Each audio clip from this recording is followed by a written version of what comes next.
Chief Renee Rivers from the Gordon Heights Fire Department, and she has some story. Billy was just telling us about female firefighters, and he also mentioned her. I have to ask you, now as a volunteer, you started off as a volunteer, you're now the chief. What made you decide to go into the fire department? Well, I've always been a volunteer at heart. I was a Girl Scout, so I know that when coming back from college, I wanted to volunteer and do something that would impact my community. And so at that point, I didn't know that they had another level of adulthood in Girl Scouts. I just knew that the fire department was something that I could do. My family has been in this fire department for a very long time, actually since its inception, so I needed to be a part of this department. So you're a legacy. I am a legacy. Now, how old were you when you first started?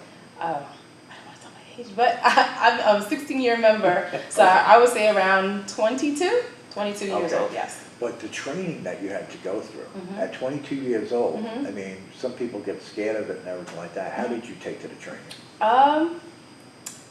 Push to water, bird to flight, or what?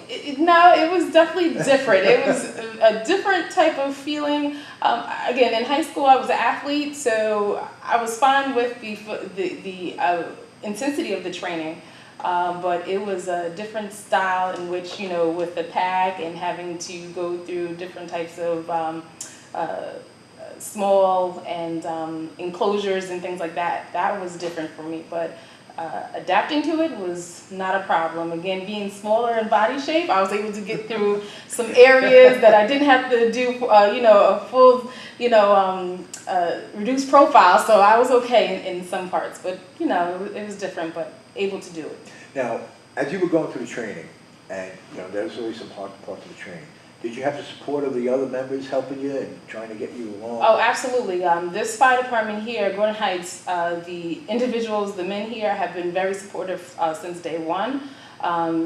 You know, the training that I've received here was so helpful, and going through at the fire academy, I had no problem at all. We use a 2-inch line here, so going to the fire academy, I had no problem with the 1 3/4 line. Using that at the fire academy. So the training here and the men and the support that I've gotten here through and throughout have been just instrumental in my going up the ladder and being the chief today. Absolutely. Now, is it all training just about fires, or do you get medical training too? I get medical training. I am a certified EMT as well. So, you know, first aid CPR is paramount because, again, most of our calls are medical calls, but absolutely the same fire and medical, we, you know, almost equal itself out. Now, you worked yourself up to chief. Yes. Were you like a lieutenant before? Or absolutely. You went through the whole chain? I went through the whole chain, and wow. Here we are today. That's fantastic because, you know, a lot of people hopefully hearing this story will be inspired by yours. And you have so much respect from your other firefighters here and from the community. And that's one thing I was just talking with Billy about, was that the respect that you have from your community and the job that you do every day. You're respected not just by the rank and file regular people, but also by the police and fellow emergency workers. I mean, doctors, hospitals, nurses, oh, you know, thank you. Which you guys probably unfortunately get to see a lot of. Going into the emergency room, they probably know most of the firemen by first name, right? And it's not an easy job. No, it's not. Anybody. Yeah, of course, you got to work together, right? And that's the job, working together and supporting one another. So I hope the respect goes, you know, hand in hand. We know that the job is difficult on either side, the emergency room and on our side as a volunteer. So respect is the most important thing in helping each other out and supporting each other. And that's why I hope that, you know, that respect continues to go. Now, if you had any words, I just had spoke to Billy and I asked him the same question I'm going to ask you. If there was people are thinking about volunteering out there who want to join the Gordon Heights Fire Department or any other fire department, what's your words of wisdom? Being, you're basically a superstar. You came from the ranks from 0 to 30, let's say, all the way up to chief. What would you tell them? I would tell them that volunteerism is from the heart, first and foremost. And that when you are volunteering, you're doing something that is going to support your community. It's something that is going to that's going to influence others around you. You are helping your family.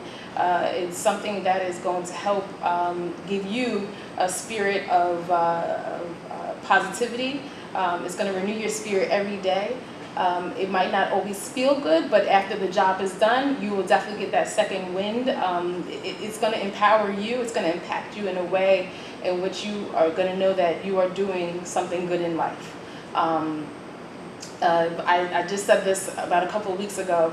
Volunteering doesn't always feel good, but it's the nature of it that gives you the wind to keep going, the spirit to keep going, because we know that the difficulty in volunteering is something that takes hours. It takes time out of maybe celebrating with your family and doing other things that you want to do. But when you're doing some work that is going to help support someone else that is having a terrible day, like Billy said, you are doing something that is going to help put a smile or put something back in their life that they're not going to ever get back. So being a volunteer is something that is incredible, something that you're not going to not always get paid for in monetary or money, but it is something that you're going to get paid for in love, in kindness, and in heart. And the thing is, when people volunteer, you're the hero on the block. And I'll just give you a quick story of what happened when I was a younger kid involved in Billy's terrible fire department. A neighbor of mine was having a heart attack, and my neighbor across the street, which I think Billy knew, was Richard O'Connor, a great man, God rest his soul. And he was the first one. Before the ambulance, he got there and helped save that neighbor. And, you know, the reward, how does it feel after you save a life? I mean, can you even describe that type of feeling? You can't describe it, but you just know that you did something that will never go away from you. It's going to change you forever. It's an indescribable feeling, but you know you did something good, and you're on an all-time high. The spirit of it lives in you forever, and you're going to be thanked for the rest of your life. And you know that story is never going to leave you, right? You're going to remember that forever. Yeah, and people remember this. And one of the other things that I wanted to bring up, and I know I mostly dwelt on fires with Billy, but car accidents. Now, we've had a lot of issues. There's a lot of people driving. This is the island, and without a car, you're nowhere. And these accidents that these people get into with these cars, sometimes you guys have these things called the jaws of life, that you have to actually cut the person out of the car to save their life. Especially when you have cars that may be going on fire. These new battery-operated cars are extremely lethal to fire departments, from what I heard, because of the batteries. The flame changes the chemical structure, and they can actually melt into the ground. So, not exactly a place you want to be, but how many of those have you had to handle since you've been in the car? Well, fortunately, we haven't had to handle any of those types just yet. I've had car fires, not that we've had MVAs with fire, but we've had car fires. So education is always important. You have to continue to learn new types of cars and new types of any type of technology that is coming along.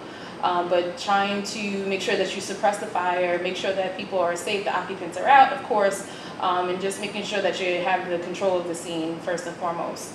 And then, you know, suppressing that fire, making sure that that your crew is operating in a safe manner, and that other exposures are not going to be affected by that particular fire.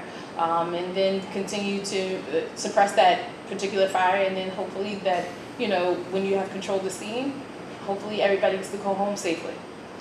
And, you know, on top of all the things that you guys handle, like you said, getting up on the technology. Every time they build a better mouse, you guys have to build a better mousetrap. Absolutely. So something that's going to go on fire, you know, and it's like a new thing, like you're saying, the car batteries and stuff like that.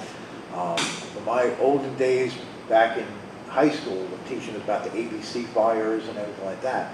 Now, it's not just, you know, ABC. There's a whole new world of fires and fire equipment that has to be used. Yes. And I think me and you were just talking before the interview about some of these robot trucks that they're sending out that firemen can use in really dangerous situations.